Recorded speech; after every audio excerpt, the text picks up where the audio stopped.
Oke, sampai ketemu lagi Nala Lover. Hari ini edisi Q&A kedua kita. Pagi ini kita ketemu narasumber kita yang sudah sangat berpengalaman mengajar. Namanya Pak Karno Widodo. Selamat pagi Pak Karno, gimana kabar? Ya, selamat pagi. Alhamdulillah pada pagi ini saya merasa sehat-sehat saja, tidak kurang suatu apapun. Alhamdulillah. Ini busananya pramuka ini. Wah, luar biasa. Hari ini kita kebetulan bersama dengan Hari Pramuka. Kita gas dulu Pak Karno. Salam Ya, pramukanya. ya. Salam Salam pramuka. pramuka, salam. Salam. Tepuk pramuka. Alhamdulillah. Matur Ya, suwun, ini Kakak Karno Widodo kalau khasnya pramuka. Baik Pak Karno, ini kita nanti akan ngobrol terkait dengan fisika, santai aja. Visi misi ke sampai dengan implementasi pelajaran fisika di SMA Taruna Nala kita. Oke Pak Karno, kita pertanyaan pertama Pak. Nah ini fisika, kira-kira Pak, so far Bapak kan sudah ngajar lama ini, lebih dari 20 tahun. Apakah pembelajaran yang sekarang yang jalan, kurikulum merdeka tentunya Pak ya, itu sudah sesuai dengan visi misi dari SMA Taruna Nala Pak? iya. Untuk visi SMA Negeri Taruna Nala Jawa Timur kan mencetak calon pemimpin masa depan yang unggul, mandiri, berkarakter dan kompetitif gitu. Sehingga pelajaran fisika harus diambil juga keunggulan-keunggulan dari visi yang ada di SMA Negeri Taruna Nala tersebut, sehingga kita lemparkan pada siswa bagaimana memasukkan juga pelajaran integrated circuit informatika teknologi ke Informatika dalamnya teknologi. juga. Enggak. Demikian.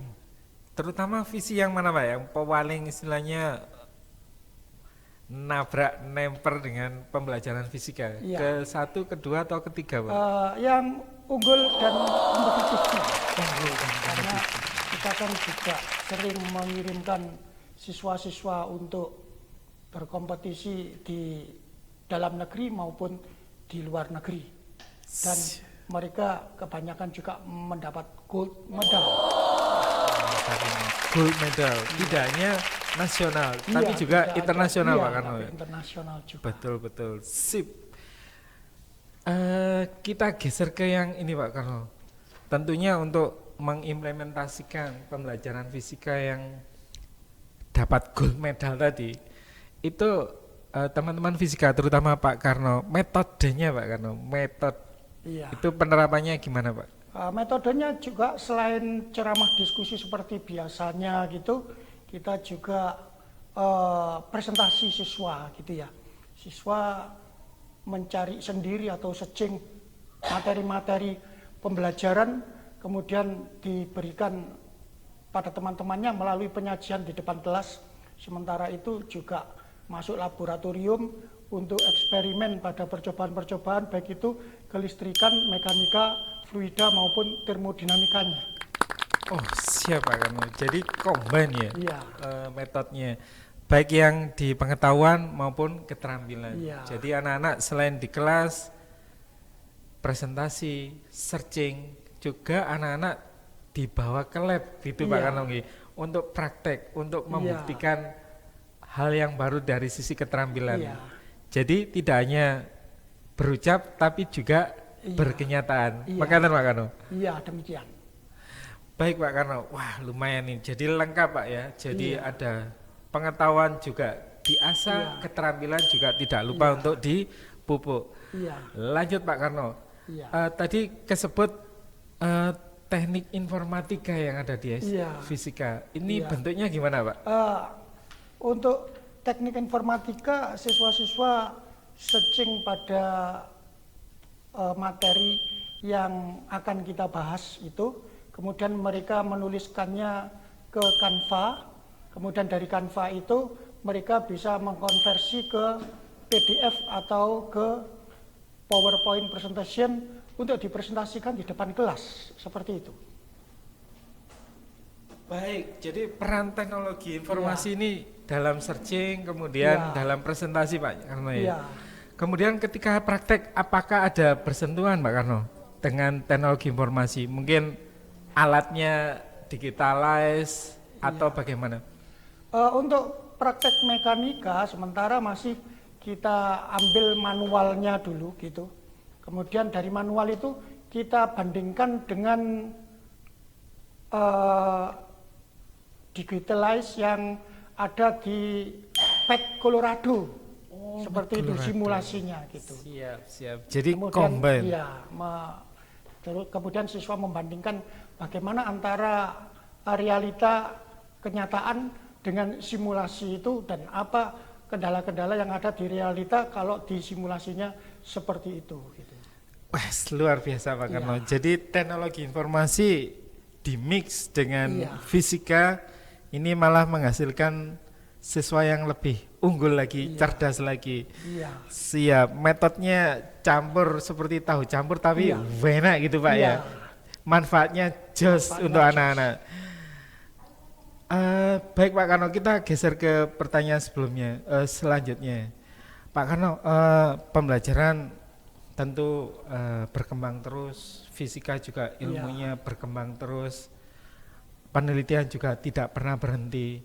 Ini challenge terbesarnya Pak Karno untuk pembelajaran dari fisika ini, supaya selalu update gitu.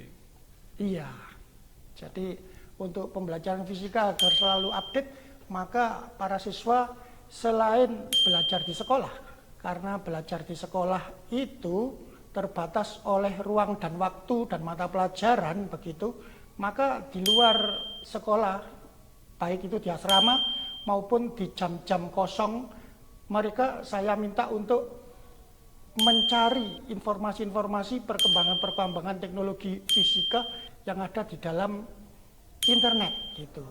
Walaupun mereka ada tugas-tugas yang lain, maka mereka boleh mengerjakan tugas-tugas yang lain dulu pada saat jam-jam kosong atau pada saat di asrama seperti itu. Iya Pak Karno. Jadi literasi ini jadinya. Iya, literasi teknologi. Dikuatkan nih kan. Ya, Betul. selain literasi buku-buku di perpustakaan, karena saya sendiri juga petugas perpustakaan selain guru fisika.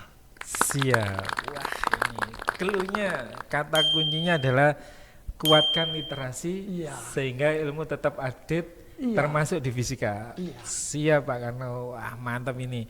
Jadi adik-adik Nala Lovers ini fisika bukan pembelajaran yang membuat susah, bikin kepala mumet enggak. Cuman kuncinya adalah banyak literasi, banyak praktek tentunya, dan isi ruang-ruang kosong Anda. Ketika sore ini kebetulan Pak Karno juga pengelola perpus kita, jadi beliau sangat paham tatanan dari buku-buku yang ada di Nala, termasuk yang paling update. Baik Pak Karno, kita geser ini Pak Karno ke pertanyaan selanjutnya. Apakah di teman-teman guru fisika ini terkait dengan lulusan yang unggul tadi Pak, apakah ada program khusus spesial Pak yang pakai telur bebek 5 gitu, sehingga anak-anak bisa dapat gold medal? Ini treatmentnya gimana Pak?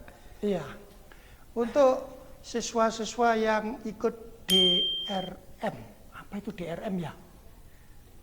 Dewan Riset Muda. Iya, Dewan Riset Muda itu sudah ada pembimbing khusus itu yang membimbing mereka untuk mencari teknologi terbaru yang akan mereka kembangkan sendiri dan akan dilombakan di event-event baik itu nasional maupun internasional seperti itu. Berarti ada kelas khusus Pak ya? Iya, ada kelas spesial khusus gitu, spesial untuk DRM, Dewan Riset Muda itu. Kemudian untuk Olimpiade ada kelas khusus Olimpiade. Kelas terutama Olimpiade. Kelas 10-8 itu satu kelas itu semuanya mengikuti Olimpiade, baik itu Olimpiade fisika, biologi, matematika, kebumian, astronomi, TIK seperti itu. Siap. Selain ada eskul, iya, selain ada DRM ya, DRM juga ada juga kelas Olimpiade Pak ya. Betul. Nah Pak Karno, begitu banyak terobosan di teman-teman fisika ya dalam untuk lomba-lomba mewujudkan visi dari sekolah yaitu lulusannya yang unggul dan kreatif ya tentunya. Baik Pak Karno, kita sekarang ke pertanyaan selanjutnya terkait dengan internal pembelajaran fisika sendiri. Tadi Pak Karno menyebutkan anak-anak selain pengetahuan juga diajak ke lab untuk sisi keterampilannya. Nah ini penilaiannya gimana Pak Karno? 50-50 kah? Atau lebih kuat di pengetahuannya atau sebaliknya Pak? Di keterampilannya yang jadi unggul dari fisika sendiri dalam hal penilaian? Iya, itu tergantung dari karakter siswa masing-masing gitu. Ada mereka yang kuat di pengetahuannya, ada mereka yang kuat di keterampilannya, ada yang mereka kuat di dua-duanya gitu. Jadi kita tidak bisa memaksa siswa untuk kuat di kedua-duanya, seperti itu. Kita harus sesuaikan bakat dan minat siswa gitu ya. Mereka yang level terendah pun akan kita bimbing gitu. Akan kita bimbing mulai dari awal gitu ya. Kemudian maju satu langkah lagi, kita bimbing lagi yang levelnya paling rendah itu mulai dari awal lagi gitu. Maju ke level berikutnya lagi yang levelnya rendah masih kita tagih dulu, kamu harus mempelajari ini, mengerjakan ini, seperti itu dan seterusnya. Siap Pak, ini berarti wah luar biasa ini teman-teman fisika menerapkan namanya pembelajaran diferensiasi itu berdiferensiasi. Jadi anak dalam hal ini selalu diberikan ruangan yang cukup untuk keadaan apapun, baik yang low, middle maupun high gitu Pak ya. Siap, mantap. Dilanjut Pak, kita bicara tentang lab Pak, lab fisika. Disampaikan Pak mungkin alatnya apa saja, kemudian ketercukupannya Pak, karena siswa kita kan jumlahnya juga gitu. Monggo Pak Karno. Sangat mencukupi. Misalnya kita mulai dari kelas 10 itu praktikum jangka sorong, itu ada 8 jangka sorong, padahal di tiap kelas itu rata-rata cuma 30-32 siswa, ada yang 27-25 siswa, jadi satu kelompok paling 3 orang atau 4 orang seperti itu. Demikian juga untuk mikrometer segrupnya ada 8 gitu ya. Malah timbangan atau neraca Ohos yang ada 10 di situ. Jadi siswa bisa lebih bisa menguasai bagaimana menggunakan neraca Ohos atau neraca 3 lengan itu. Ada ya. Jadi alhamdulillah berarti alat praktikum fisika di lab sangat-sangat mencukupi. Demikian juga dengan kelistrikannya, seperti pada model hukum Ohm itu yang namanya multitesternya, baik yang multitester manual maupun multitester digital itu bisa digunakan siswa dan sangat cukup itu jumlahnya. Dan antara guru yang satu dengan guru yang lain, metode pembelajarannya tidak akan bertumbukan untuk masuk ke laboratorium, karena pengelolaannya ada Ibu Nurul Hijriyah itu cukup bagus maksudnya untuk mengelola laboratorium. Siap Pak, jadi alat cukup, kemudian untuk anak-anak praktek para siswa ini juga dikasih istilahnya slot yang sangat leluasa. Jadi pengembangan ilmunya juga luas sekali. Dan tadi didukung oleh seorang laboran Pak ya, yang memanage labnya, mengatur labnya, alatnya siap digunakan dan valid tentunya. Begitu Pak Karno. Siap Pak Karno. Baik Pak Karno, ini pertanyaan terakhir kita Pak Karno untuk Q&A kita. Prestasi Pak Karno. Tadi kan sebut gold medal, mungkin Pak Karno bisa disebutkan Pak yang nasional dan internasional terakhir yang dimenangkan oleh Siswanala untuk bidang fisika Pak. Untuk bidang fisika yang dimenangkan oleh Tarunanala saya tidak hafal, tapi bisa dilihat pada arsip-arsip yang ada di dalam video-video atau foto-foto yang tersimpan di Tarunanala. Betul Pak, siap. Intinya ada yang menang, ada yang berprestasi, tidak hanya nasional, tapi juga internasional. Mengatakan Pak Karno. Baik Pak, karena terima kasih. Iya. Terima kasih waktunya, Sama-sama. sharingnya. See you Nala Lover. Assalamualaikum.